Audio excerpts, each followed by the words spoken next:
아, 반갑습니다. 한번 인사하시겠습니다. 따뜻합니다. 1층에 온돌이가 따뜻합니다. 리모델링은 이제 거의 끝나갑니다. 이제 오늘 예배 끝나고 한번 올라가서 보시면 알겠지만 바닥도 어제 깔고 그제 깔고 벽에 도배도 하고 또 페인트도 칠하고 거의 마무리 단계에 있습니다. TV도 달았는데요. TV가 한번 올라가서 보십시오. 굉장히 큽니다. 그래서 벽에 달았는데 아주 잘 보이고 좋습니다. 이제 내일 등만 달면 그리고 의자만 들어오면 이제 마무리입니다, 진짜. 그래서 이번에 리모델링을 하면서 참 개인적으로 목회자로 헌신에 그리고 마음에 감동을 많이 받았습니다.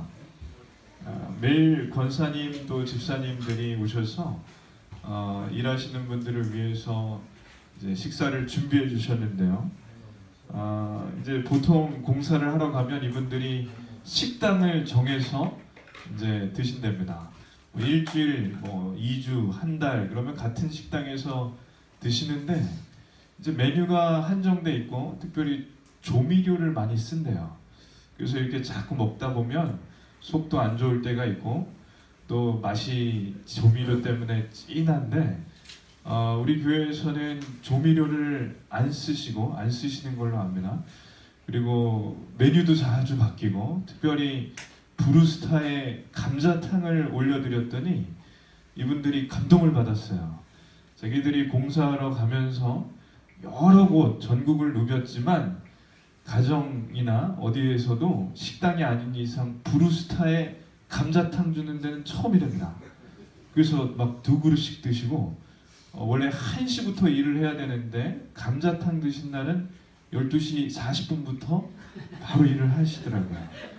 그리고 또 돌아가면서 하다 보니까 메뉴를 바꿔서 김치찌개에 돼지고기를 푹푹 넣고 또 어떤 날은 백숙을 해드리고 거의 삼계탕에 근접한 백숙을 해드리니까 이분들이 일을 농땡이 안 치고 열심히 하시는 것 같아요. 제가 그리고 이 카메라로 공사 전 과정을 녹화했습니다. 그래서 감시하는 건 아니지만 이 공사 과정을 나중에 한번 보여드리려고 녹화를 하니까 이분들이 또 열심히 할 수밖에 없어요. 그래서 원래 저희가 예정이 한 2주에서 3주를 예상했는데 이제 2주 만에 끝났습니다. 공사를 해보신 분들은 아시겠지만 2주를 얘기하면 3주라고 하고 3주를 얘기하는 건 한 달인데 저희는 2주에서 3주라고 얘기했다가 2주에 끝내는 겁니다. 그래서 예산에 맞게 끝나는 것 같은데요. 그게 다 헌신해 주시고 또 열심히 섬겨 주셔서 감자탕 때문에 끝난 줄로 압니다. 그래서 감사합니다. 지난주에는 이런 일도 있었습니다. 이제 리모델링을 하다 보니까 저희가 리모델링 하기 전날에 2부 예배 때 이제 영화를 한 편 보려고 했죠. 근데 영화를 보려고 하다 보니까 이제 컴퓨터가 오래돼서 영화가 지지직거리고 소리도 안 나고 그래서 못 본 거예요. 그리고 저희가 기도했습니다. 2부 시간에. 근데 한 집사님이 기도회가 끝난 다음에 컴퓨터를 헌물하시겠다고 하셔서 너무 감사하더라고요. 그래서 AS가 잘 되는 삼성 걸로 좋은 걸로 엊그제 샀습니다. 그래서 그때 기도회 때 영화가 안 된 것이 또 잘 된 것 같습니다. 또 어떤 일이 있냐면 한 권사님은 이제 의자를 좀 헌물하고 싶으신데 그 의자를 이제 친척 가족분들 숫자를 다 해보니까 20분 정도 된대요. 다 아직 교회는 나오시지 않지만 이 20분의 자리를 미리 좀 준비하는 마음으로 또 나중에 그분들 오시기를 기도하는 마음으로 20개를 헌물하셨습니다. 그래서 이러한 그 스토리가 한 분 한 분에게 다 있고 다 나눌 수는 없지만 그게 하나님께서 굉장히 기뻐하신다는 것이 느껴집니다. 그래서 이 리모델링이 지금까지 순조롭게 아무 사고 없이 예정보다 더 빨리 이제 마무리가 되고 있습니다. 오늘 한 번 더 가서 확인하시면 어제 또 청소를 해주셔서 아주 깨끗합니다. 등만 달고 의자만 들어오면 됩니다. 그래서 계속 끝날 때까지 끝난 게 아니니까 기도해 주시기를 부탁드립니다. 요즘 저는 다윗에게 푹 빠져 있습니다. 그래서 다윗 왕에게 다윗에 관한 말씀을 주로 많이 읽고 있습니다. 지난주에는 다윗 왕의 아들인 압살롬이 아버지를 배신한 이유 그런 설교 제목으로 말씀을 나눴는데요. 한마디로 아들이 아버지를 배신한 이유는 섭섭함이 쌓여서 그랬습니다. 섭섭함이 오랫동안 쌓이다 보니까 아버지가 아들 압살롬의 큰 잘못을 용서해 줬음에도 불구하고 그 아들은 아버지를 치러 가는 거죠. 군사를 일으켜서 아버지는 왕궁에서 맨발로 눈물을 흘리며 머리로 얼굴을 가리고 달려 나왔다고 성경이 기록합니다. 그래서 압살롬은 은혜는 물에 새기고 원수는 아버지가 원수가 아님에도 불구하고 원수는 돌에 새긴 사람입니다. 그것은 하나님께서 절대로 원하시지 않습니다. 하나님께서는 저희가 은혜는 돌에 새기고 원수는 물에 새기기를 원하십니다. 그래서 지난주 말씀을 나누고 설교를 한 후에 정말 은혜를 돌에 새긴 사람이 누군가 이렇게 곰곰이 생각하고 또 묵상했습니다. 그래서 말씀을 보니까 멀리 있지 않고 가까이 있더라고요. 은혜를 돌에 새긴 사람은 다윗입니다. 다윗은 은혜를 돌에 확실히 새긴 사람입니다.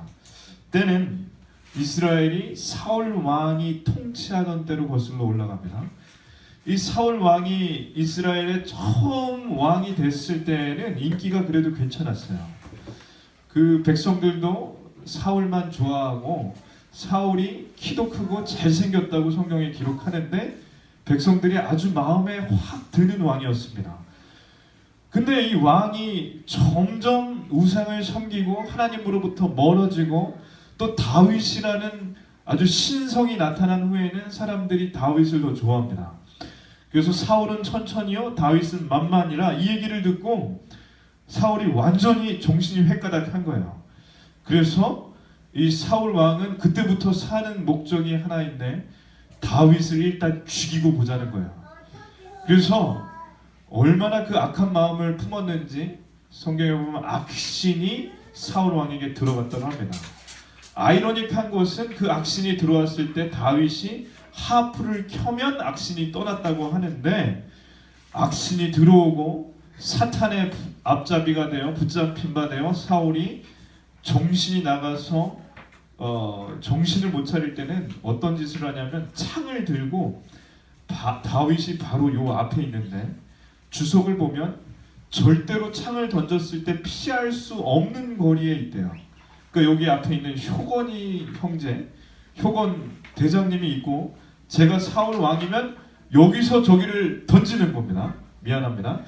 던지는데 여기서 저 효건 형제, 다윗을 이걸 빗나갈 수가 없을 정도로 가까워요. 사울 왕도 장수였기 때문에 저도 던지면 맞출 수 있을 것 같아요. 근데 기가 막힌 건 다윗이 피합니다. 피해요. 여러 번 피해요. 그리고 도망가는 거죠.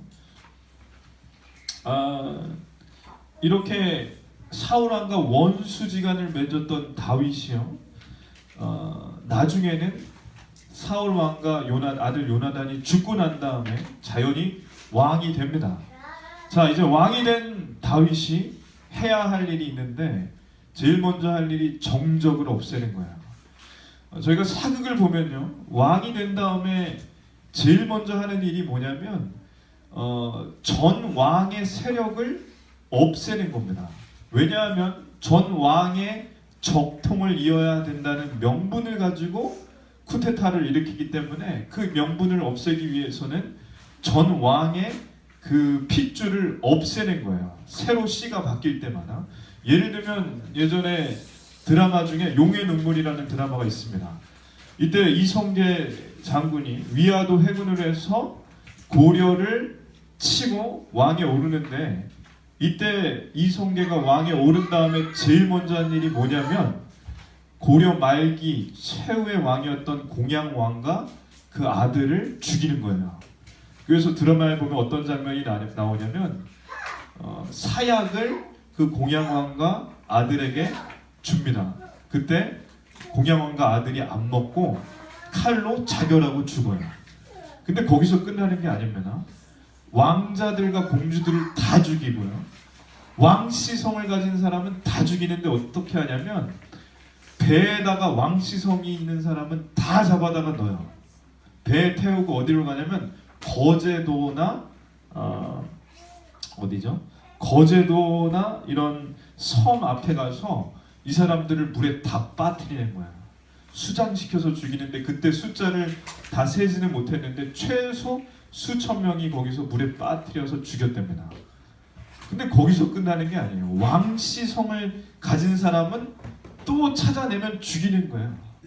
그게 고려에서 조선으로 넘어갔을 때 일어난 일입니다. 다윗 왕이 해야 될 일이 뭐냐면 원수 같던 사울 왕의 핏줄을 아예 싸그리 정리하는 게 다윗 왕이 제일 먼저 할 일이에요. 이런 상황에서 다윗 왕이 뭐라고 하냐면 신하들에게 이렇게 말합니다. 오늘 말씀에 나오는데 사울의 집에 남은 사람이 있느냐? 이때 신하들은 다 감을 잡아요. 이게 무슨 얘기냐면 사울 왕의 핏줄을 아예 말리겠다는 뜻이구나. 당연히 알아듣습니다. 그때 사울 왕의 신하였었던 사람이 다윗 왕 앞에 나옵니다.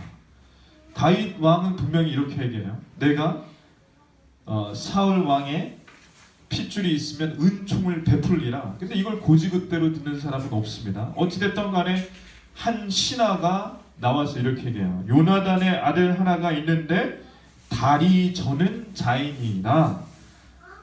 다윗 왕이 그 얘기를 듣자마자 그 아들이 어디 있는지 찾아서 신하들을 보내서 병사들을 보내서 데려오라고 합니다.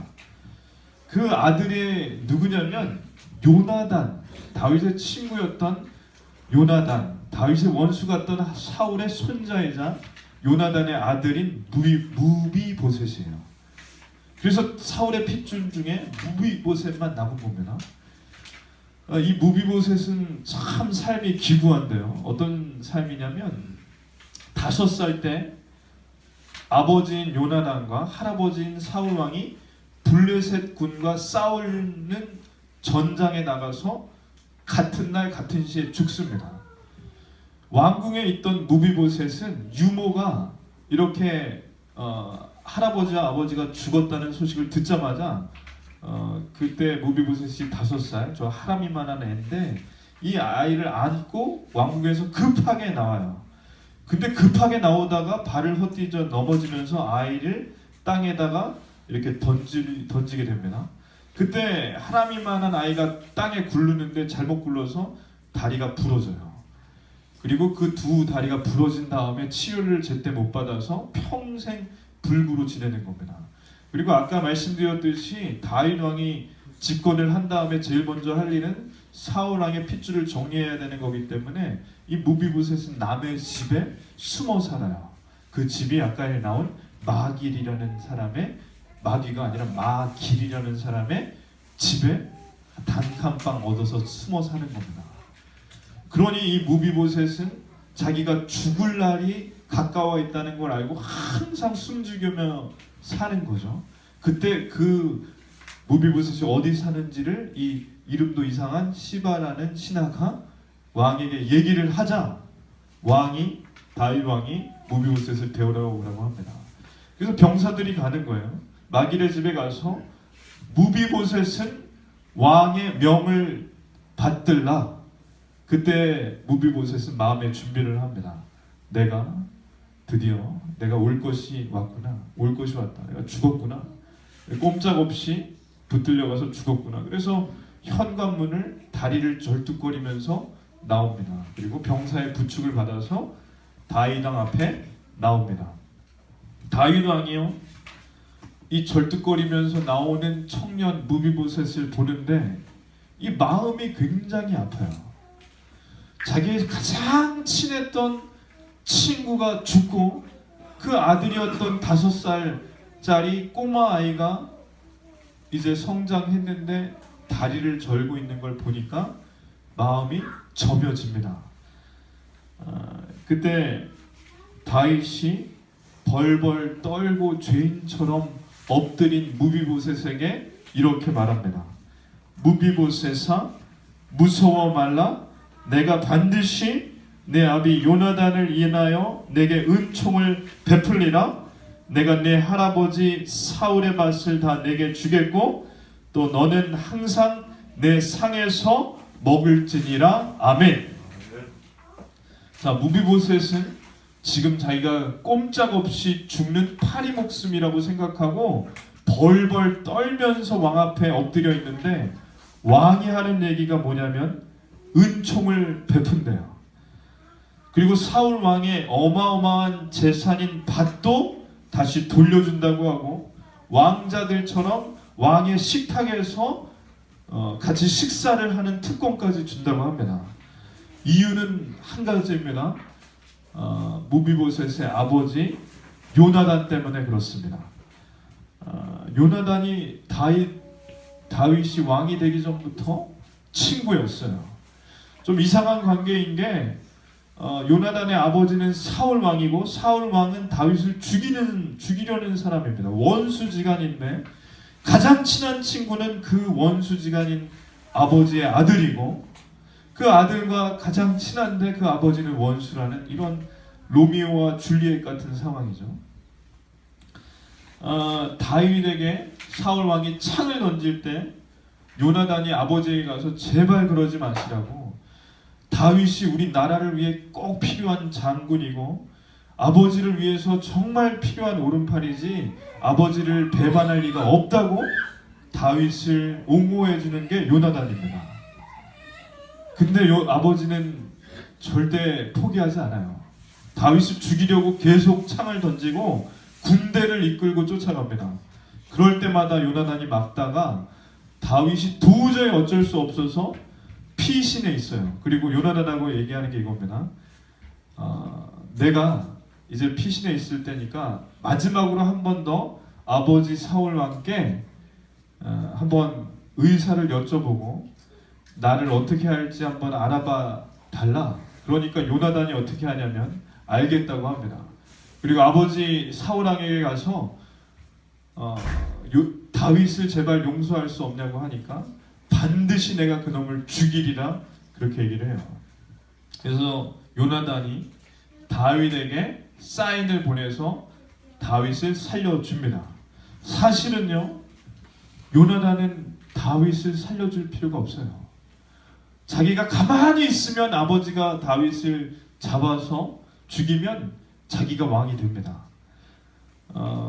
제가 그 고려 말에 관한 이런 드라마나 이런 책들을, 영화를 보니까 정도전이라는 드라마가 있었죠. 정도전을 보면은 고려 말기에 정도전과 정몽주가 어렸을 때부터 절친입니다. 드라마 요즘에 했었잖아요, 최근에. 근데 정도전은 나라를 개혁할 때 나라를 엎어버리고 개혁하자고 했고, 정몽주는 고려라는 나라를 틀을 유지하고 개혁하자고 했어요. 정도전은 이성계와 이방원의 편에 섰고 정몽주는 공양왕 편에 서서 나라를 개혁하기를 원했습니다. 근데 결과는 다 아시다시피 정도전 파인, 이성계 파인, 이방원이 정몽주를 쳐서 죽이는 거예요. 정도전이 정몽주를 죽이는 것까지는 원하지 않았지만 정몽주를 제거해서 귀양 보내는 것을 정도전이 개혁했다는 거예요.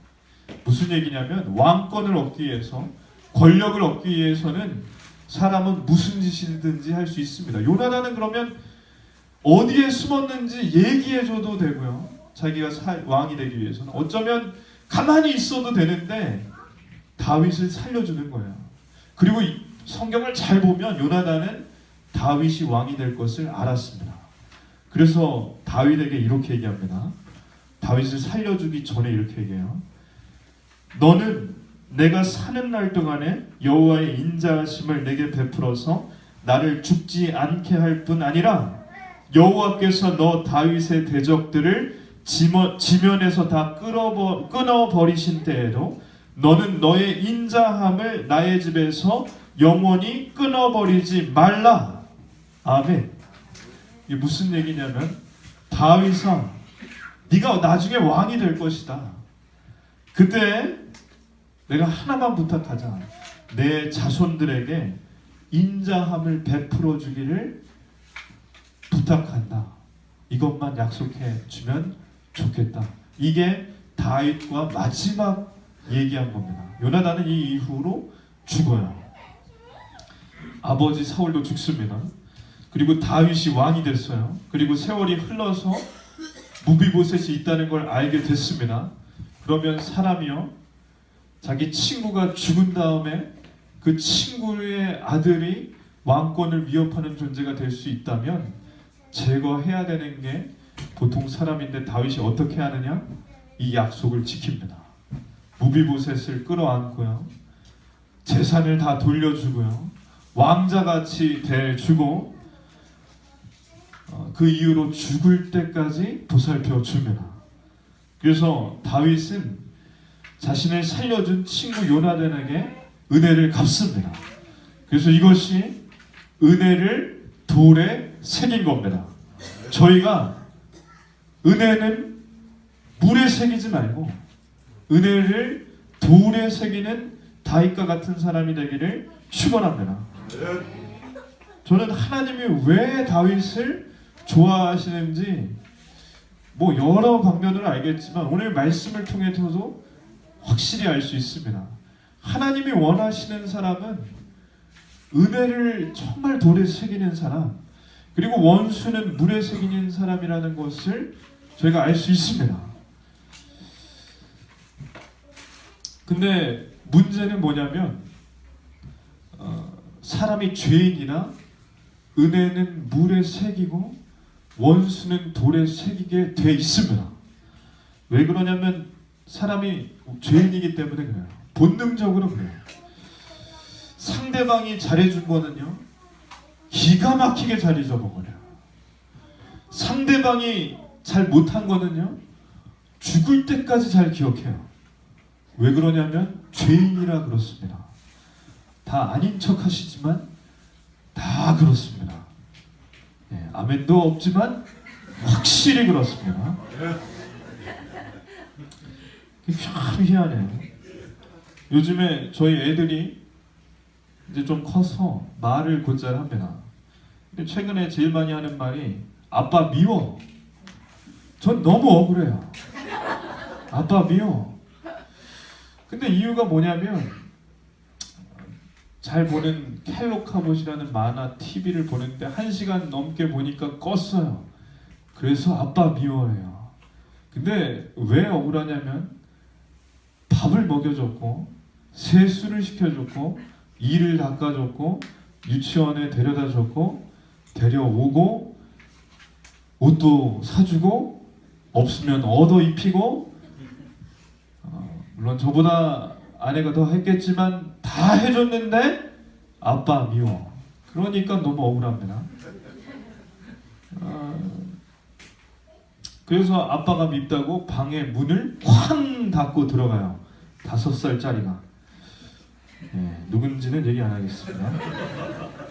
그래서 깨닫게 된 것은 은혜는 물에 새기고 원수는 돌에 새기는 게 5살 때부터 가능합니다. 그러니까 사람은 태어나서부터 죄인임이 확실합니다.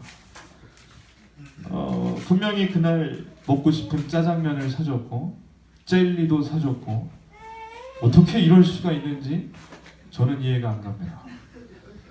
도저히 억울해서 잠을 잘 수가 없어서 곰곰이 생각해 보니까 제가 어렸을 때 부모님께 그랬던 것 같아요. 그래서 지금 된통 당하고 있습니다. 그때는 저는 혼자 동생까지 있었지만 저는 아들이 셋이라 1.5배를 더 당할 예정입니다.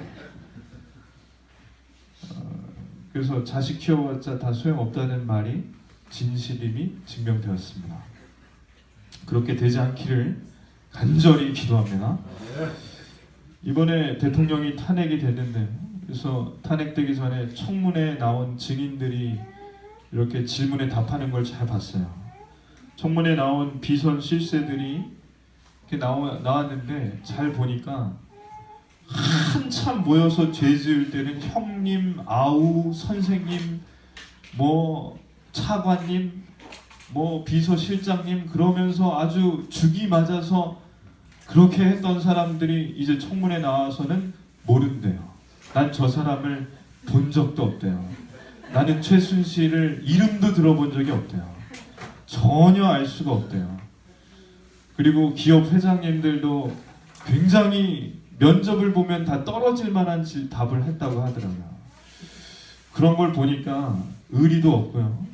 사람이 참 치사한데, 그러니까 그분들끼리 서로 어쨌든 죄를 짓더라도 가까웠을 텐데, 은혜는 돌에 새기는 게 아니라 은혜를 물에 새기고 원수는 돌에 새기고 혼자 살아보겠다고 그러는 걸 보니까 이게 확실하다는 겁니다. 사람이 그러므로 죄인인데, 그래서 은혜를 물에 새기고 원수를 돌에 새기는 본능에 저희가 따라갈 수밖에 없지만, 저희가 예수님 믿고 구원 받았다면, 성령님의 인도하심을 따라간다면 그게 반대로 될 줄로 믿습니다.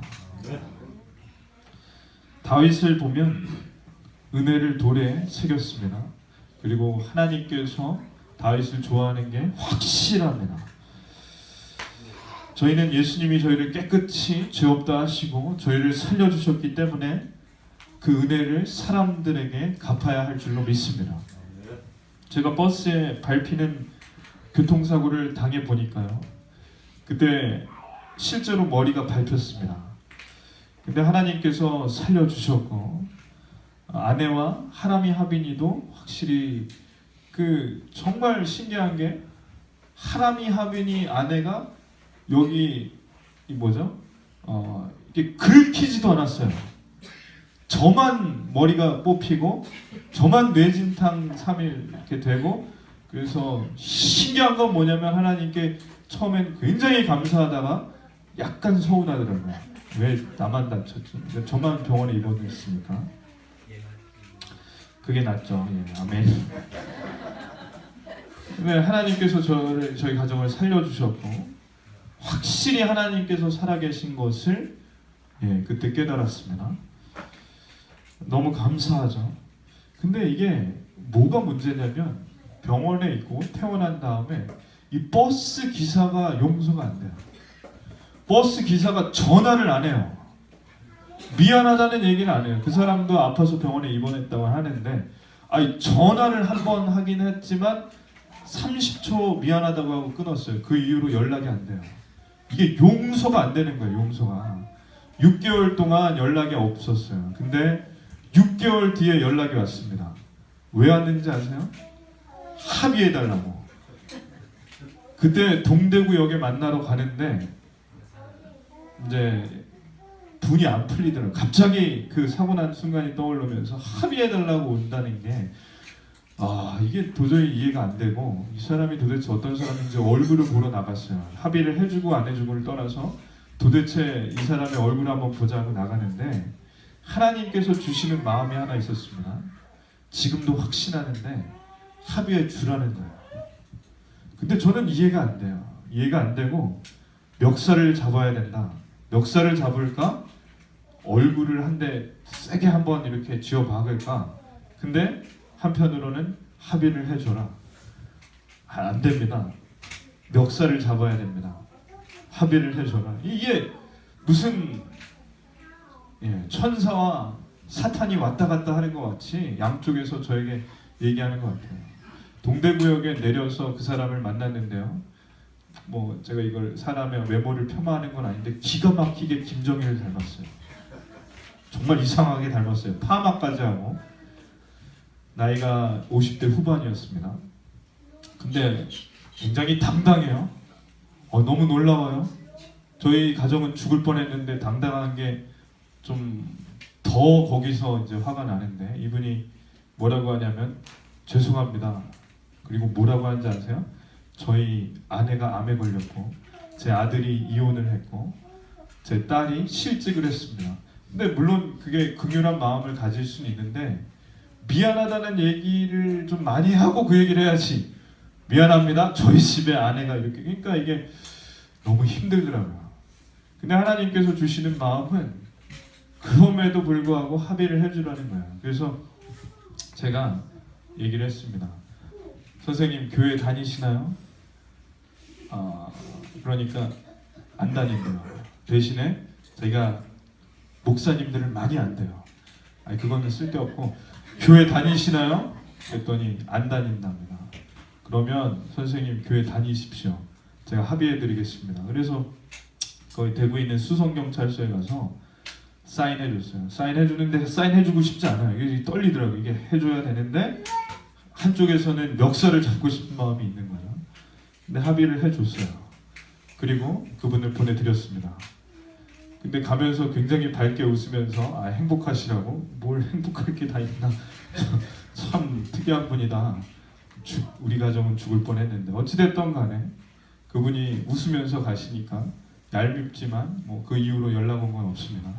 3년째. 근데 이제 집에 돌아오는 길에 이런 마음을 주세요. 하나님께서 잘했다는 마음을 주세요. 잘했다. 그러니까 그때 정말 그게 쉽진 않았지만 하나님께서 그 사람에게 잘해 주었다는 그런 마음을 주시니까 그 이후로 제가 잠을 잘 자고 그 이후로 잘된 일이 굉장히 많습니다. 하율이도 낳고 그 이후로 아주 간증할 만한 잘된 일이 몇 가지가 넘을 정도로 많습니다. 그래서 확실히 깨닫는 건 뭐냐면 하나님께서 원수를 물에 새기는 것을 굉장히 좋아하십니다. 그리고 하나님께서 은혜를 돌에 새기는 것도 굉장히 좋아하십니다. 저희가 그래서 은혜를 꼭 돌에 새기고 원수는 물에 새기시기를 축원합니다. 하나님께서 다 아시고 기뻐하신 다음에는 갚아주시더라고요. 하나님께서 다 아십니다. 갚아주십니다. 저희가 그렇게 살기를 소원합니다.